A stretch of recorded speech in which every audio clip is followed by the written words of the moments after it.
Seja o Deus e Pai de nosso Senhor Jesus Cristo, o Pai de misericórdias, Deus de toda a consolação. É Ele que nos conforta em toda a nossa tribulação, para podermos consolar os que estiverem em qualquer angústia, com a consolação com que nós mesmos somos contemplados por Deus. Oremos. Senhor, fala conosco nesta manhã. O Senhor já tem falado na realidade, através dos textos que nós lemos, através dos cânticos entoados, as orações que foram colocadas diante do Teu trono de graça. Porém, agora nós queremos Te pedir que, por meio da exposição da Tua palavra, Teu Espírito ilumine a nossa mente, o nosso coração, para compreendermos o Teu recado. E apesar de mim, ó Deus, nos abençoa neste momento, de tal forma que saiamos daqui cheios da Tua palavra e desejosos de Te servir com alegria e gratidão. É a oração que fazemos em nome de Jesus. Amém. O tema da nossa mensagem nesta manhã é conhecendo o nosso Deus. Conhecer alguém envolve... Sobe um pouquinho. Valeu. Conhecer alguém envolve conhecer os seus atributos, as suas características. Então, para conhecer o nosso Deus, nós precisamos conhecer alguns dos seus atributos. Eu me recordo que há muitos anos atrás, eu e minha esposa éramos jovens, nós participamos de um acampamento e houve uma dinâmica, numa das noites do acampamento, uma dinâmica envolvendo casais. E foi dada a oportunidade dos cônjuges falarem do outro, né? A esposa falar do esposo, o esposo falar da esposa. Eu me recordo que quando cada um falava do seu cônjuge, apresentava as suas características. Olha, meu marido, ele é inteligente, ele é provedor, me sinto seguro com ele é compreensivo. Aí o homem, minha esposa é bonita, inteligente, dedicada à família, né? Então, eu passei a conhecer aquelas pessoas por meio dos atributos que eram falados acerca dela. E da mesma forma é o nosso Deus. Nós vamos conhecendo o nosso Deus na medida em que nós estudamos a Sua palavra e identificamos na palavra os atributos que a palavra apresenta acerca do nosso Deus. Quando se estuda acerca dos atributos de Deus, procura-se fazer divisões desses atributos em termos didáticos, né, para melhor apreensão do ensino. E uma forma de estudar esses atributos que mais eu acho importante, interessante, que me ajudou bastante na compreensão dos atributos de Deus, foi estudá-los como atributos comunicáveis e incomunicáveis. Os atributos incomunicáveis de Deus, aqueles atributos que pertencem somente ao Senhor. E os atributos comunicáveis são aqueles que Ele apresenta de uma maneira plena esse atributo, mas Ele comunicou para nós em alguma medida. Exemplo de atributo incomunicável.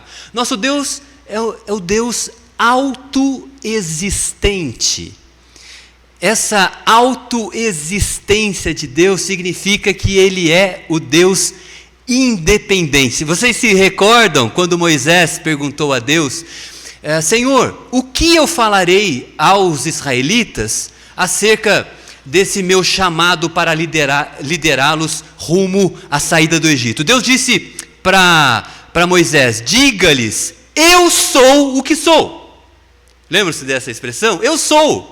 Diga aos israelitas que eu sou te enviou. A ideia do nosso Deus ser autoexistente, independente. Ele não foi criado, Ele existe eternamente. Todas as demais criaturas são dependentes de Deus, porque foram criadas por Ele. E eu gosto de pensar nesse atributo, porque muitas pessoas colocam, às vezes, Deus e Satanás no mesmo nível. E não há. Isso é falso. Isso é falso, porque Satanás é criatura de Deus. Satanás, ele também depende de Deus. O único autoexistente. Satanás só faz o que Deus permite. Um dia nós, se Deus quiser, vamos estudar a história de Jó e vamos identificar isso. Então, Deus é autoexistente. Satanás é criatura, assim como nós somos. E por isso nós somos dependentes de Deus. Então, é um atributo incomunicável. A imensidão de Deus, por exemplo, quando se estuda, é ligado à onipresença de Deus. Você já pensou que nós estamos aqui e nós oramos hoje pelo Antranic, acertei? Antranic. Oramos pelo Antranic, oramos pelo Eliseu, oramos em favor do Pietro, né? Oramos também em favor do Thomas, mas o Thomas está aqui conosco. Mas nós oramos aqui e Deus, Ele está aqui conosco, está presente. A presença de Deus, ela é repletiva. Deus é imenso, Ele está em todos os lugares. É por isso que Ele nos ouve aqui e tem poder para agir onde a pessoa que nós estamos orando está.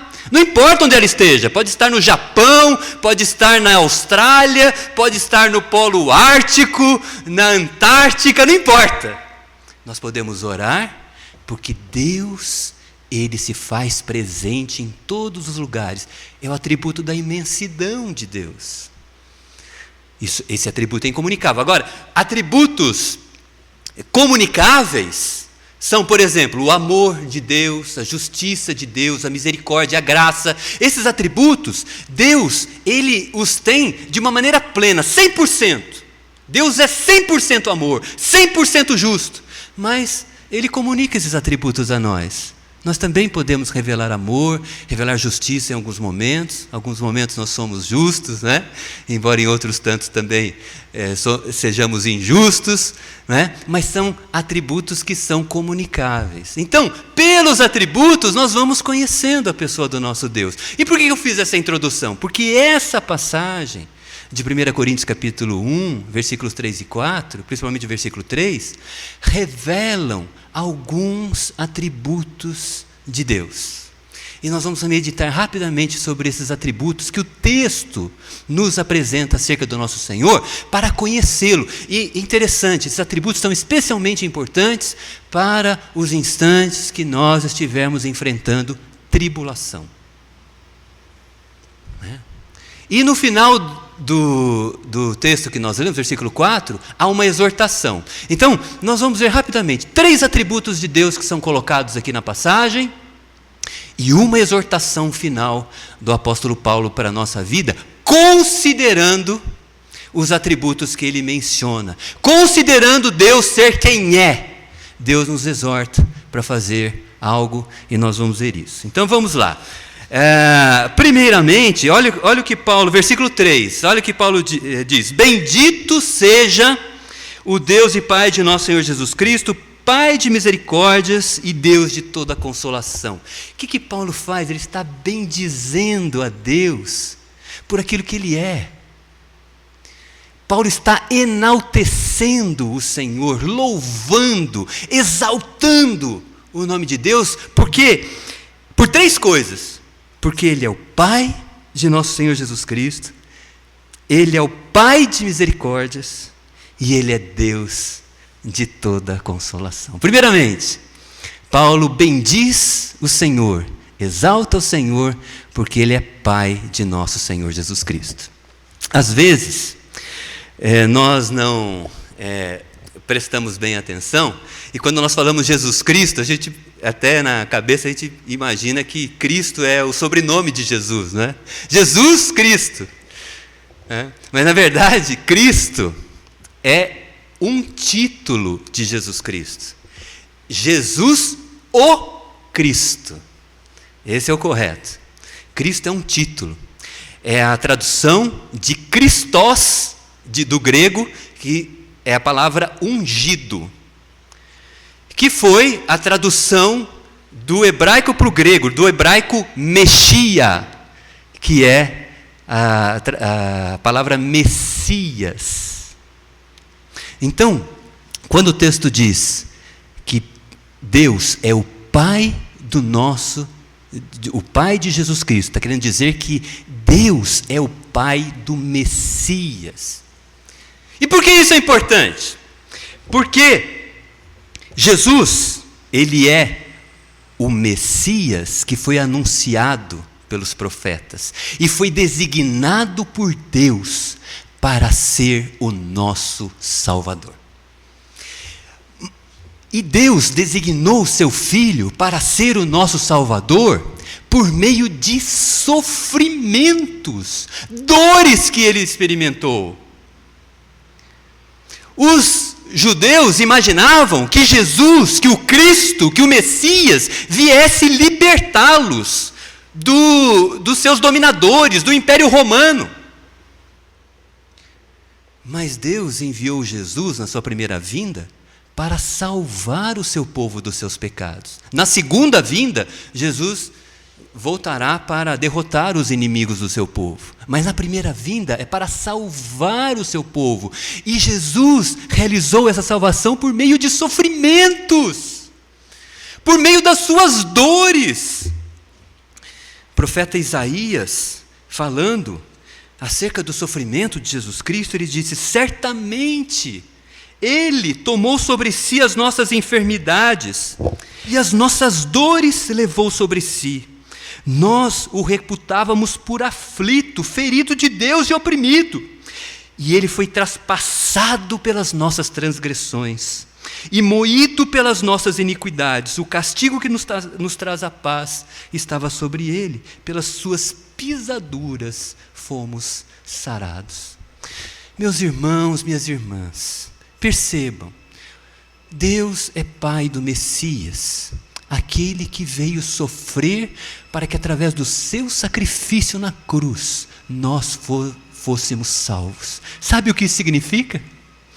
Que Deus, Ele é amor, Ele nos amou, você é um amado de Deus, você é uma amada de Deus. Ele enviou o seu Filho para pagar o preço da sua salvação. Deus é justo também, porque Ele não deixou os pecados impunes, mas Ele fez que esses pecados fossem pagos na pessoa do seu Filho. Alguém entregaria o seu Filho para pagar o preço da salvação de pecadores? Mas Deus fez isso, e fez isso por amor de nós. Então não se esqueça jamais, você é um amado de Deus. Se você tem fé em Jesus Cristo, se você crê em Jesus Cristo para a sua salvação, você é amado por Deus. O texto diz que Paulo também bendiz o Senhor, porque Ele é Pai de misericórdias. A misericórdia, como nós sabemos, é a compaixão pelo sofrimento alheio, é compadecer-se daquele que sofre. Alguém já disse que Deus não poderia ser o que é se deixasse de ser misericordioso. A misericórdia faz parte da essência de Deus. Ele se compadece daquele que sofre.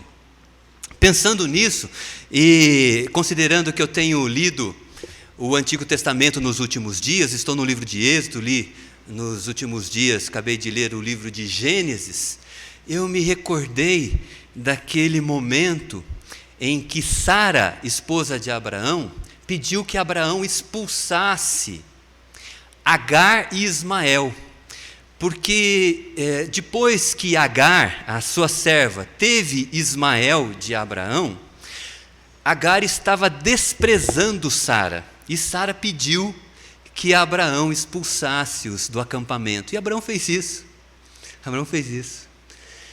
E quando Agar e Ismael estavam no deserto, sem água, sem comida, já a ponto de desfalecerem, o texto diz que Deus viu aquela situação e se compadeceu do menino.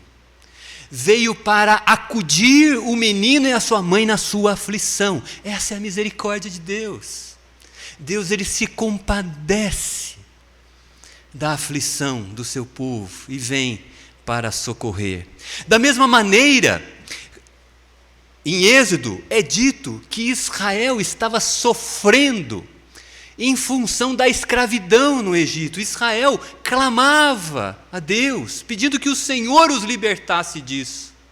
E Deus ouviu o clamor de Israel. Deus se compadeceu de Israel e enviou Moisés para livrar o seu povo do Egito. A maior, certamente, manifestação de misericórdia do Senhor foi pelo fato dele ter enviado Jesus Cristo, seu Filho, para nos salvar e ter pago no nosso lugar o preço dos nossos pecados. Deus teve misericórdia de seres caídos como nós, pecadores como nós, que sem comunhão com Ele experimentam a morte espiritual. E em Jesus Cristo, Deus se compadeceu de nós, para que nós tivéssemos vida em Jesus e vida em abundância. É por isso que o salmista, ele nos convida a adorar a Deus por sua misericórdia.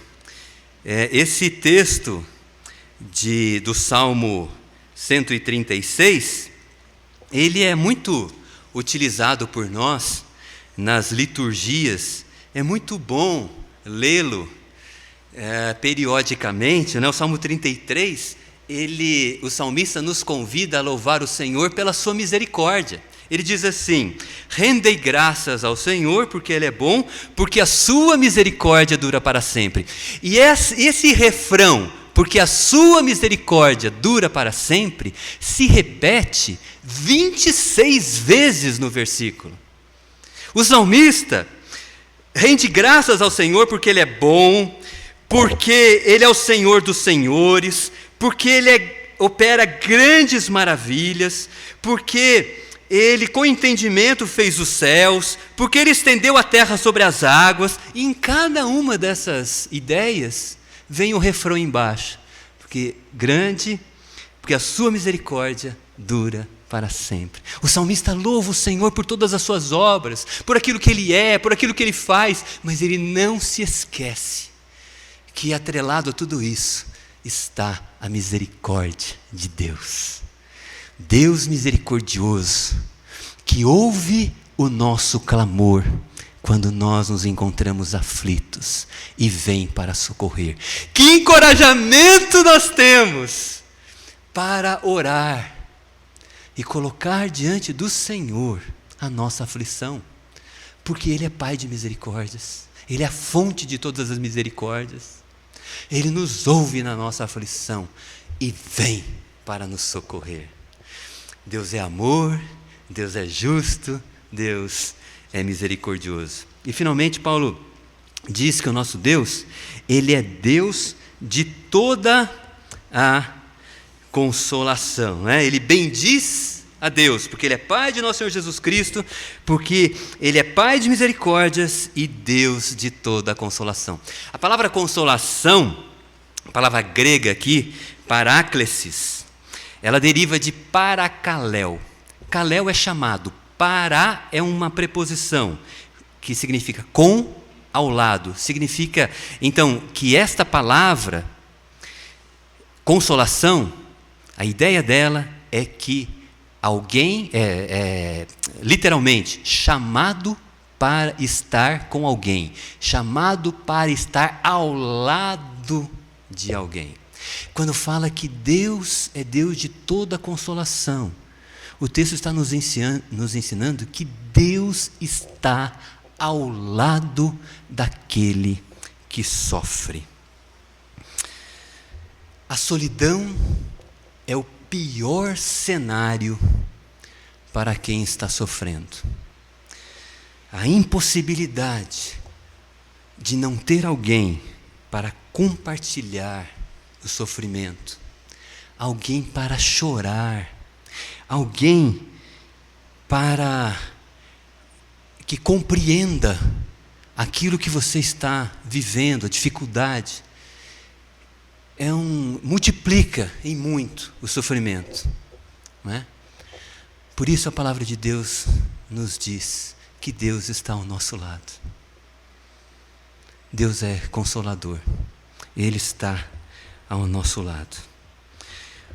O salmista, ele sabia que não estava só, que Deus estava com ele. Por isso ele diz: ainda que eu ande pelo vale da sombra da morte, não temerei mal algum, porque tu estás comigo. O teu bordão e o teu cajado me consolam. A nossa convicção como cristãos não é que nós não experimentaremos sofrimentos.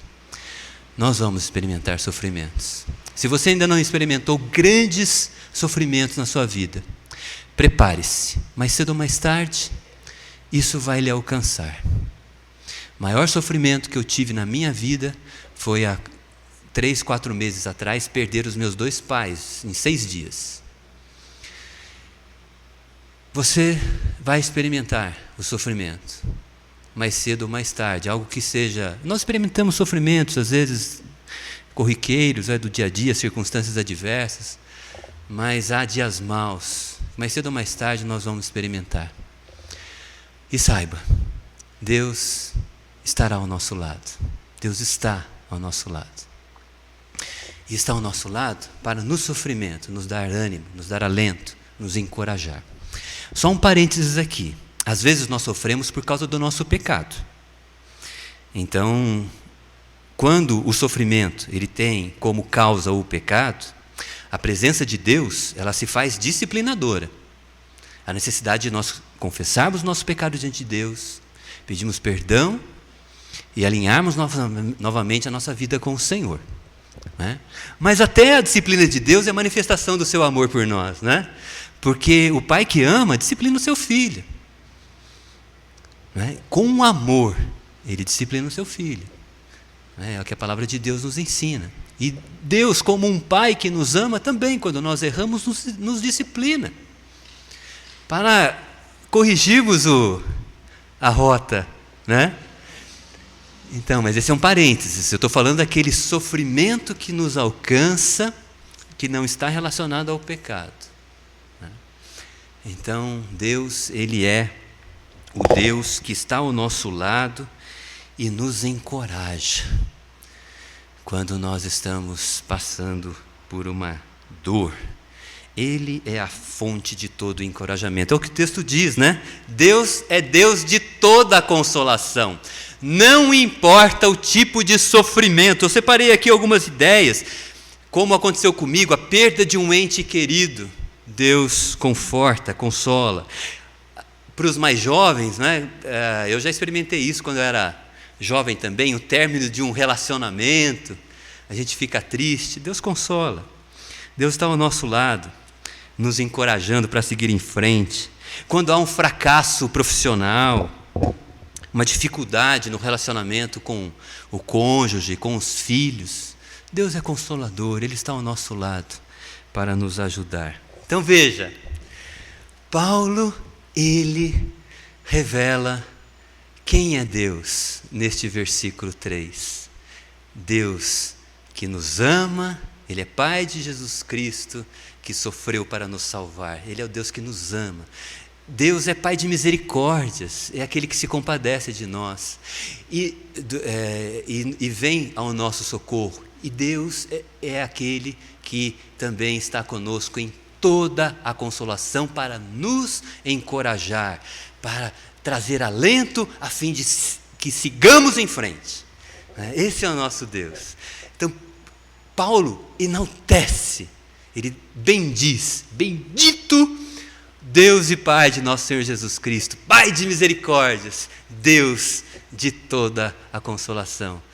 E, na sequência, ele nos apresenta, e com essa palavra eu vou caminhando para o fim da nossa mensagem, Paulo, por intermédio do Espírito Santo de Deus, considerando Deus quem Ele é, nos traz uma exortação. Veja aí qual é a exortação, versículo 4. É Ele, Deus, que nos conforta em toda a nossa tribulação, para podermos consolar os que estiverem em qualquer angústia, com a consolação que nós mesmos somos contemplados pelo Senhor. Qual é a exortação da palavra de Deus para o nosso coração, considerando saber quem Deus é? A palavra de exortação é que o consolo que nós recebemos de Deus, nós poderemos e deveremos utilizar para consolar as pessoas também, para sermos usados por Deus como instrumentos dele, para consolarmos as pessoas que sofrem. Eu já disse para vocês em outro momento a importância de compreendermos o contexto da carta, de um escrito bíblico, para entendermos melhor a sua mensagem. Nessa série de pregações em 2 Coríntios, eu preferi trabalhar o contexto de maneira diferente. Quando o texto exigir que o contexto seja chamado, eu vou apresentar o contexto. E agora, nesse momento, é importante nós compreendermos o contexto aqui. Porque Paulo, quando escreve essa carta, ele estava sofrendo muito. E sabe por que ele estava sofrendo? Porque a sua autoridade apostólica estava sendo questionada. Paulo havia fundado a igreja de Corinto, mas os líderes que agora estavam em Corinto estavam desprestigiando, estavam desabonando o ministério do apóstolo Paulo. Reverendo Roy, imagine, depois de 20 anos aqui na igreja, depois de anos de dedicação, de renúncias, de envolvimento com as pessoas, algumas pessoas se levantassem aqui na igreja para desabonar o seu ministério. Sofrimento isso lhe traria. Era isso que o apóstolo Paulo estava vivenciando. Só para que vocês tenham uma ideia, o apóstolo Paulo, ele chega a dizer no capítulo 3, verso 1, assim: olha, eu preciso ser recomendado novamente a vocês? Vocês querem uma carta de apresentação? Vós sois a nossa carta, escrita em nosso coração, conhecida e lida por todos os homens. Vocês estão desabonando o meu ministério depois de tudo que eu fiz. Quando uma pessoa precisa ser reconhecida em um local onde ninguém a conhece, normalmente ela leva a carta de apresentação de alguém que seja confiável. E quem lê aquela carta, não, eu confio nessa pessoa porque quem está me recomendando é fulano de tal, merece confiança. E Paulo está perguntando para eles: vocês querem que eu apresente carta de recomendação para vocês? Depois de tudo que eu fiz? Eu dei minha vida, vocês são fruto do meu ministério. O evangelho que eu preguei aqui, Deus usou para salvá-los. A carta é a vida de vocês. Então Paulo estava sofrendo, e sabe qual era a acusação? Porque eles estavam desabonando o ministério apostólico de Paulo? Porque eles diziam assim: um servo de Deus não pode sofrer tanto. Porque, pelos sofrimentos que Paulo enfrentava. Na própria carta, no verso 11, há uma lista ali de sofrimentos que Paulo enfrentou por causa do evangelho.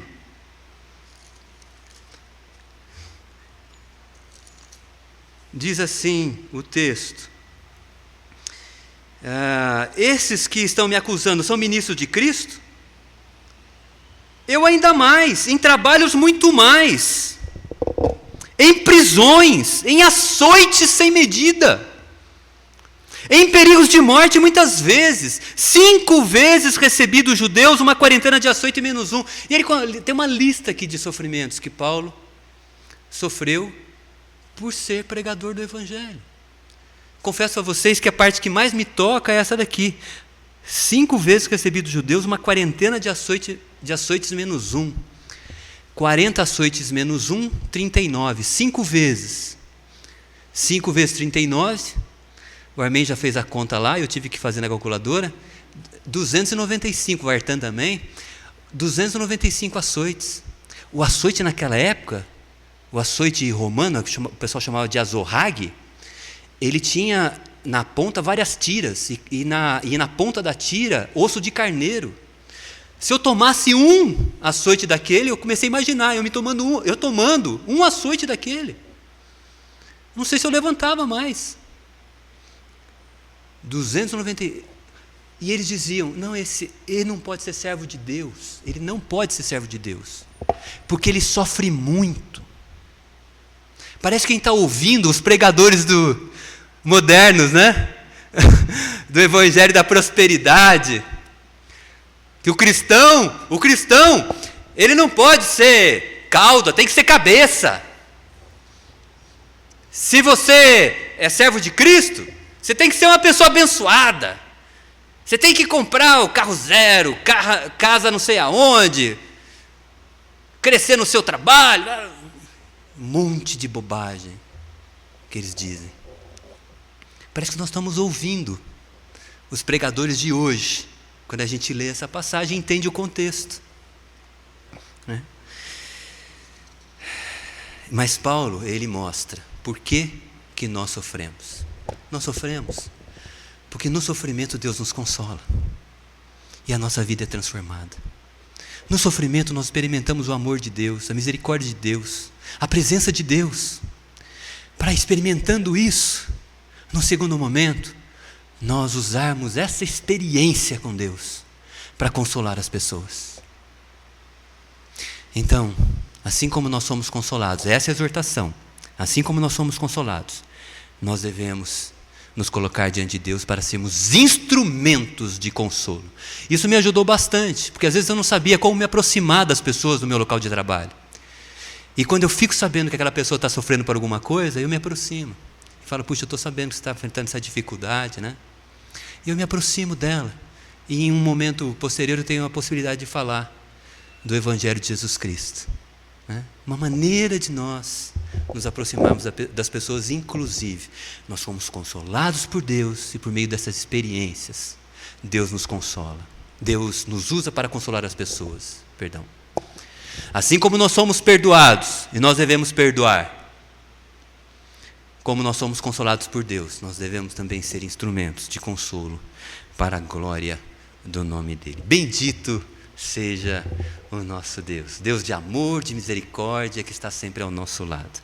Ele que nos consola e depois nos usa como instrumento do seu consolo para a glória dEle. Amém.